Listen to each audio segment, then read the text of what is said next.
Quase uma Traça e hoje você vai viajar comigo pelo maravilhoso mundo dos livros da literatura latino-americana. Vou mostrar para vocês 20 livros para você que quer ler muito mais literatura latino-americana, que quer conhecer muito mais da riqueza artística, cultural e histórica que possuem esses países que compõem o que a gente chama de América Latina.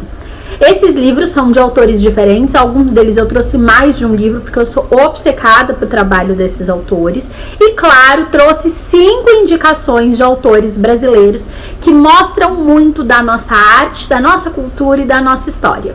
Para além da literatura ser uma das mais importantes e significativas representações da arte, através desses livros a gente consegue entender muito mais como a gente compartilha essa identidade latino-americana. E para a primeira indicação, são 2 livros do mesmo autor, que sim, é óbvio, é clichê, e todo mundo fala dele quando a gente fala de literatura latino-americana. Gabriel García Márquez. O primeiro é 100 Anos de Solidão, ou 100 Anos de Soledad. Eu tô aprendendo espanhol ainda, gente, desculpem o meu sotaque ruim. Esse livro aqui é a epítome do realismo mágico. Ele fala muito sobre história latino-americana, família, religiosidade e compartilha muitas semelhanças quando você se debruçar com essa construção familiar e de história e religiosidade que a gente tem aqui no Brasil. Esse livro aqui é um grande livro para se ler quando se fala de literatura latino-americana. E spoiler, gente, ele não é difícil de ler como as pessoas pensam. Isso aqui é quase que um grande novelão. Se você ignorar um pouco a confusão dos nomes, você vai ver que esse mundo do Gabo, que eu acho, gente, que tá quase ali como o meu livro favorito do Gabo, Ninguém Escreve ao Coronel, que é um livro super curtinho, que você lê numa sentada, mas que fala de uma maneira muito sensível sobre envelhecimento, sobre solidão, principalmente sobre desesperança. Aqui atrás tem até uma frase que eu gosto muito, é: para os europeus, a América do Sul é um homem de bigodes com um violão e um revólver, brincou o médico, rindo sobre o jornal. Não entendem nossos problemas. Não preciso dizer mais nada, né, gente? Segunda indicação, Isabel Allende, uma das minhas autoras favoritas. Vou indicar 2 livros que não são tão famosos quanto A Casa dos Espíritos. Eva Luna, que é o meu livro favorito da Isabel Allende, e De Amor e de Sombra, que foi uma das minhas melhores leituras de 2024. Esses 2 livros vão se passar durante o período da ditadura militar no Chile. E ele vai trazer perspectivas muito únicas. O Eva Luna, a perspectiva feminina a respeito desse acontecimento. E De Amor e de Sombra, perspectiva de muitos protagonistas com idades, gêneros e condições socioeconômicas totalmente diferentes. Estes 2 livros são sensíveis, têm diálogos duros, mas têm diálogos delicados e emocionantes, falando de um dos períodos mais tristes mexicanos. O primeiro deles é um que eu já li e que eu sou obcecada, que é Pedro Páramo, do Juan Rulfo, autor mexicano que não escreveu quase nada. Ele tem acho que 3 livros publicados já, mas o que ele escreveu é indescritivelmente bom. Aqui a gente tem sim um pouco de realismo mágico, a gente tem mistério, a gente tem construção familiar, a gente tem relacionamento paternal, a gente tem dramas e dificuldades no crescimento e desenvolvimento como pessoa, busca de identidade num livro deste tamanho. Parece um livro difícil, mas não é, e eu vou dar o mesmo conselho que Jorge Luis Borges dá aqui.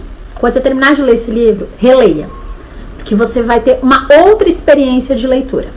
E Carlos Fuentes, com esses 2 livros, Muerte de Artemio Cruz e La Região Más Transparente. Essas capas são maravilhosas, incríveis. Eu achei esses 2 livros no sebo, eles estão em espanhol e eu comprei também para treinar meu espanhol. Eu tô aprendendo espanhol e eu acho que ler no idioma ajuda muito a gente a aprender um idioma. E como eu gosto muito de ler, acaba que é uma atividade mais agradável.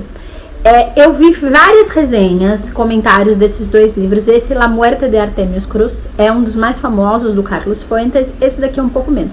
Mas os 2, gente, são livros incríveis que me impressionaram pela sinopse e pelos comentários que eu vi.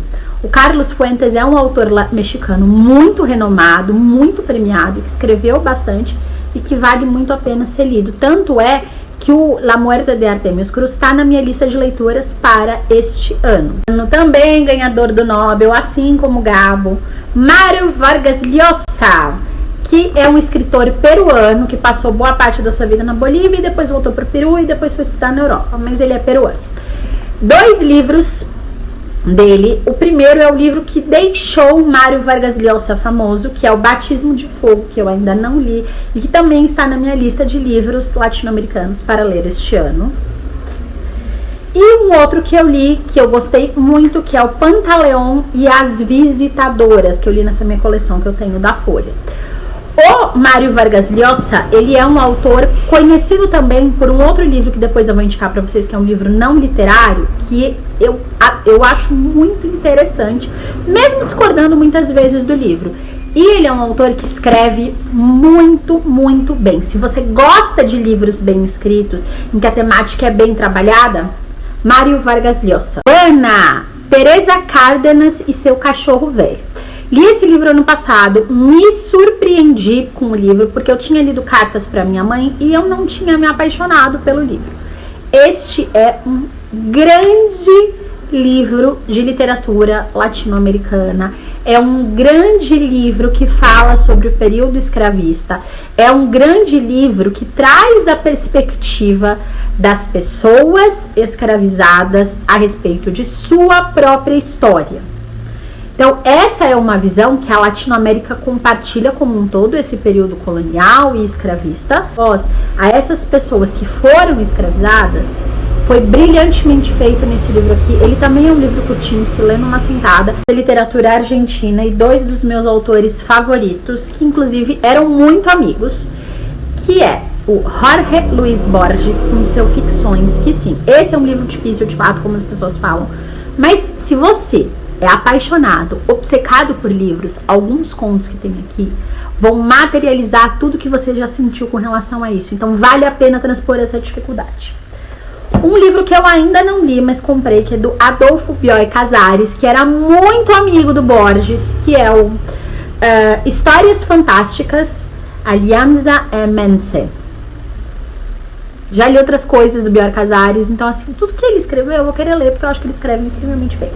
E um livro muito legal, que é um livro que foi escrito em parceria entre o Jorge Luis Borges e o Adolfo Bioy Casares, chamado 6 Problemas para Dom Isidoro Parodi, 2 Fantásticas Memoráveis, que eles escreveram, inclusive, sob um pseudônimo, como se fosse um terceiro. E vamos à indicação dos nossos autores brazucas, maravilhosos, que eu escolhi um livro de cada autor, e eu escolhi especialmente livros que retratam vários dos diversos grupos que compõem a população brasileira, períodos diferentes da nossa história e que fazem críticas a questões diferentes do Brasil, mas que, além de grandes histórias, tem uma grande qualidade de escrita. Grande Sertão Veredas, do João Guimarães Rosa, que para mim é um dos maiores romances escritos no Brasil em língua portuguesa.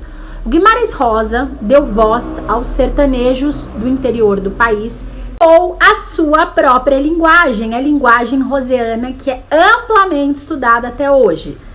Este livro aqui mostra uma população que foi e ainda é muito esquecida nos rincões do nosso país, especialmente em Minas Gerais. O maravilhoso paraibano, incrível, genial, Ariano Suassuna, e a sua obra-prima, O Alto da Compadecida, que é um dos melhores livros de teatro que você pode ler. Ele é engraçado, ele é sarcástico, ele é debochado e ele representa de uma maneira interessante e não caricata a população do Nordeste do Brasil. Pura, difícil, mas muito necessária, Vidas Secas, de Graciliano Ramos. Esse livro é uma unanimidade. 170 páginas, autores não conseguiram fazer em 1000. O Graciliano é conhecido por livros mais sucintos, mas livros muito contundentemente críticos.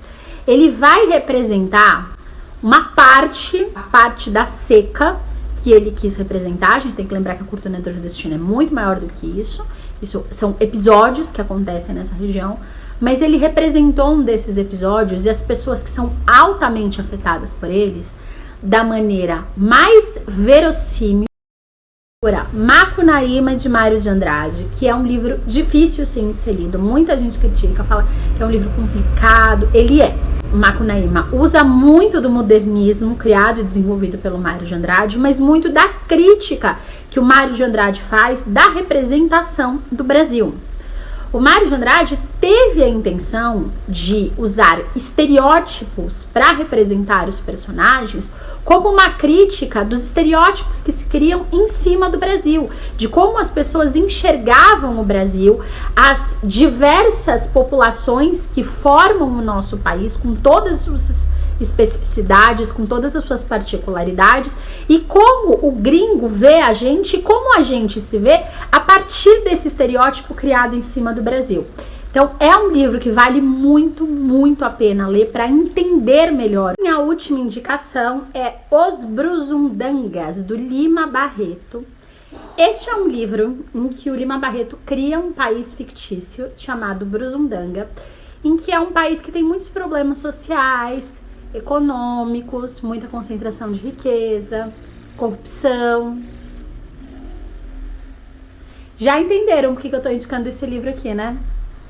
E tem uma frase no primeiro capítulo desse livro que eu acho genial, com a qual eu vou encerrar a nossa indicação de 20 livros de literatura latino-americana. Como os maiores ladrões são os que têm por ofício livrar-nos de outros ladrões.